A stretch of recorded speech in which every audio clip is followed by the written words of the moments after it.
Okay, Deepan and Manvi, അപ്പോൾ red carpet ഷോയിൽ നിങ്ങൾ വന്നിട്ട് അടിച്ചു പൊളിച്ച് നമ്മളിങ്ങനെ നമ്മുടെ യാത്ര തുടർന്നുകൊണ്ടിരിക്കുകയാണ്. സോ ദീപൻ പറയൂ, എങ്ങനെയുണ്ടായിരുന്നു? ആഫ്റ്റർ ലോങ് ടൈം നമ്മൾ മീറ്റ് ചെയ്തു, കുറേ പാട്ട് ഡാൻസ് എല്ലാം ചെയ്തു, എങ്ങനെയുണ്ടായിരുന്നു? വളരെ സന്തോഷം. ഒരുപാട് fun and laughter moments red കാർപ്പറ്റിൽ. മാത്രമല്ല നമ്മൾ ഒരുപാട് നല്ല നമ്മുടെ ബോണ്ടിങ് എല്ലാവർക്കും അറിയാം, നമ്മുടെ സുഹൃത്തുക്കൾ. അത് എപ്പോഴും ഇപ്പോൾ ഷൂട്ടില്ലാന്നുണ്ടെങ്കിലും സോസിയ വീട്ടിൽ വന്നു. അപ്പോൾ അതുപോലെ നമുക്കിപ്പോൾ അമൃത TV റെഡ് കാർപ്പറ്റിൽ ഈ റെഡ് കാർപ്പറ്റ് ഒരുക്കി തന്നതിന് ശരിക്കും അത് ഭയങ്കര സന്തോഷം. നോർമലി ദീപൻ എങ്ങനെയാണ് ഫ്രണ്ട്സ് അല്ലെങ്കിൽ സൗഹൃദം എന്ന് പറഞ്ഞ ജീവിതത്തിൽ എത്രത്തോളം വാല്യൂബിൾ ആണ്? ഓഫ് കോഴ്സ് സോസിയയ്ക്ക് നന്നായിട്ട് അറിയാം. സുഹൃത്തുക്കൾ എന്ന് പറയുന്നത് എനിക്ക് പ്രധാനപ്പെട്ട ഒരു സംഭവം തന്നെയാണ്. പിന്നെ വളരെ ചൂസിയാണ് സുഹൃത്തുക്കളെ, കാരണം എല്ലാവരോടും പെട്ടെന്ന് ഞാൻ ക്ലോസ് ആവത്തില്ല. പക്ഷേ നമുക്ക് വൈബ് സെറ്റ് ആവുന്ന ആൾക്കാരുമായിട്ട് ഭയങ്കര കണക്ഷനാണ്. പിന്നെ അവരെ ഉടുമ്പ് പിടിക്കുന്ന പോലെ ഞാൻ പിടിച്ചു. വിടൂന്ന് പറഞ്ഞാലും ദീപൻ വിടൂല. മാൻവിയുടെ എങ്ങനെയാണ് സൗഹൃദങ്ങൾ എന്ന് പറഞ്ഞ ലിസ്റ്റ് ഓഫ് കൂട്ടുകാരുണ്ട്? കോളേജ്, നാട്, വീട്, ലൊക്കേഷൻ, അങ്ങനെ. എനിക്ക് ഒരുപാട് ഇഷ്ടമാണ് ഇങ്ങനെ ഫ്രണ്ട്ഷിപ്പ് ഇങ്ങനെ blah blah blah blah blah blah blah blah blah. ഞാൻ നിങ്ങളോട് പെട്ടെന്ന് കുറച്ച് ക്വസ്റ്റ്യൻസ് ചോദിക്കും, അതിന് ചടപടേന്ന് ആൻസർ പറയണം. അതായത് ഞാൻ ചോദിക്കും, ആദ്യം ദീപനോട് ചോദിക്കും, ദീപൻ ആൻസർ പറയണം, പിന്നെ മാൻവി, ദീപൻ മാൻവി, ദീപൻ മാൻവി, അങ്ങനെ ഒട്ടും ടൈം എടുക്കാണ്ട് മനസ്സിൽ തോന്നുന്ന കാര്യങ്ങൾ വേഗം വേഗം പറയണം. Are you ready? Ready. Okay, ആദ്യം ദീപൻ. ഓക്കേ. മായിൽ തുടങ്ങുന്ന ലാലേട്ടന്റെ 5 സിനിമകൾ വേഗം. മിന്നാരം, മായമയൂരം, മിഥുനം, രണ്ടെണ്ണം കൂടി. മേലെപ്പറമ്പിലാണ് ലാലേട്ടന്റെ. ലാലേട്ടന്റെ സമയം പോയി. മനുവങ്കിൾ പോടാ. മനുവങ്കിൾ ഉണ്ട്. പിന്നെ മിഥുനം പറഞ്ഞല്ലോ. മിഥുനൊക്കെ പറഞ്ഞു. Okay time out. 4 പറഞ്ഞ്. മാടമ്പി ഉണ്ടായിരുന്നു ലാലേട്ടന്റെ, മാമ്പഴക്കാലം ഉണ്ടായിരുന്നു, മഞ്ഞിൽ വിരിഞ്ഞ പൂക്കൾ. ആലോചിക്കാൻ പാടില്ല. This is rapid fire question. മാൻവിയാണ്. അപ്പൊ നീ 4 നമ്പർ കൗണ്ട് മനസ്സിലാക്കണേ. പായിൽ തുടങ്ങുന്ന 5 പാട്ടുകൾ വേഗം. 2 വരി. പാതിരാക്കിളി പഞ്ചവർണ്ണ പൈങ്കിളിത്തത്തെ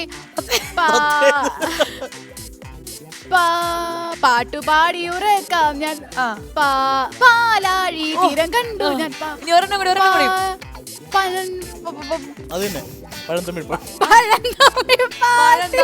വെരി ഗുഡ്. ഇനി അടുത്ത ദീപൻ. കായൽ തുടങ്ങുന്ന 5 സ്ഥലങ്ങൾ. കായംകുളം, കളമശ്ശേരി, കിനാശ്ശേരി, കളമശ്ശേരി, കോട്ടയം, കൊല്ലം, കൊട്ടിയം. Very good. ആയിൽ തുടങ്ങുന്ന 5 ഭക്ഷണങ്ങൾ. ആയിൽ. അപ്പം. അത് കറക്റ്റാ പറയൂ. അപ്പം. സമയമില്ല. ആലിപ്പഴം. ആലിപ്പഴം ഐസിന്റെ ഇതല്ലേ? അത് അത്തിപ്പഴാണ്.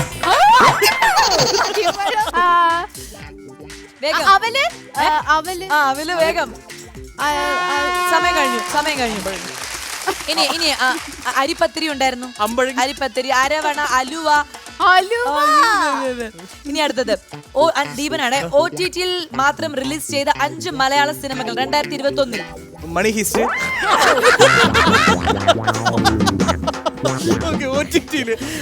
മലയാള സിനിമകള് മറ്റേ ഒന്നുമില്ല.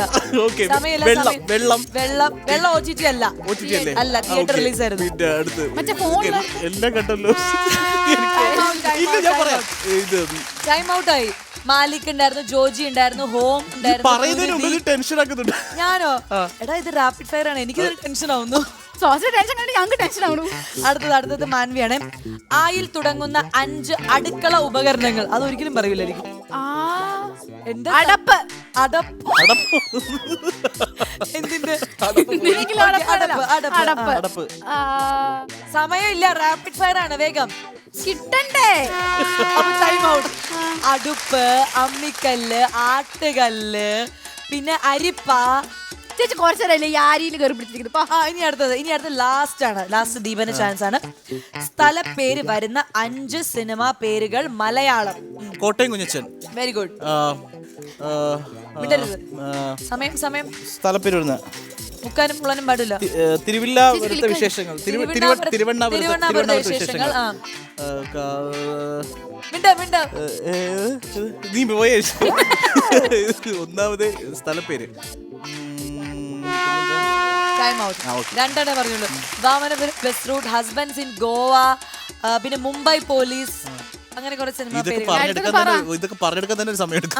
ഇതാണ് എങ്ങനെയുണ്ടായിരുന്നു എന്റെ ചോദ്യോത്തരങ്ങൾ? തീർന്നോ? തീർന്നു. ഇതെന്തായാലും നീ തയ്യാറാക്കിയതല്ല. ഞാൻ തയ്യാറാക്കിയതല്ല, ഇത് ഞങ്ങളുടെ പ്രേക്ഷകർ തയ്യാറാക്കിയതാണ്. അപ്പൊ ഇതിൽ ജയിച്ചിരിക്കുന്നത് ആരാന്ന് വെച്ച് കഴിഞ്ഞാൽ മാൻവി. അപ്പൊ മാൻവി വളരെ വിജയകരമായി ഈ ഗെയിം ജയിച്ചിരിക്കുന്നുണ്ട്. എനിക്ക് പിറക്കാതെ പോയ എന്റെ അനിയത്തി കുട്ടിക്ക് എന്റെ വക കാറ്റാടി തണല്. Okay, very good. എനിക്ക് സമയം കിട്ടുമ്പോഴൊക്കെ എന്നെ ഓർക്കാനും എന്നെ കറങ്ങും, നന്നായി ഊതണം, നന്നായി ഊതി കറങ്ങും, സത്യം. അപ്പൊ നമ്മുടെ ഈ ഗെയിം സെക്ഷൻ ഇവിടെ കഴിഞ്ഞിരിക്കുകയാണ്. ഇനി നമുക്ക് നമ്മുടെ പ്രധാനപ്പെട്ട ഒരു ചടങ്ങിലേക്ക് കടക്കാനുണ്ട്. നമ്മുടെ കണ്ടസ്റ്റന്റ്സിനെ വിളിക്കാനുള്ള സമയമാണ്. അതിന് മുന്നേ എനിക്ക് വേറൊരു ആഗ്രഹമുണ്ട്. രണ്ടുപേരും അടിപൊളി ക്ലാസിക്കൽ ഡാൻസേഴ്സ് ആണ്. അതുകൊണ്ട് ഞങ്ങൾ ഇപ്പൊ എന്താ വേണ്ടേ? അതുകൊണ്ട് ഞങ്ങൾ കാണുന്ന പ്രേക്ഷകർക്ക് എന്തായാലും ഞാനിവിടെ വന്നിട്ട് ചോദിക്കാറുന്ന മോശമല്ലേ? എനിക്കും ആഗ്രഹമുണ്ട്. ഓ, അത് പറ. നിനക്ക് ആഗ്രഹം ഉണ്ടെന്ന് പറഞ്ഞു കഴിഞ്ഞാൽ ഞങ്ങള് ഡാൻസ് അല്ല, ഞങ്ങള് ഡാൻസ് ചെയ്യാം. വേറെ എന്തെങ്കിലും പറഞ്ഞു കഴിഞ്ഞാൽ അത് ചെയ്യേണ്ടി വരും. ഞങ്ങൾ ഡാൻസ് ചെയ്യാം. ഓക്കെ,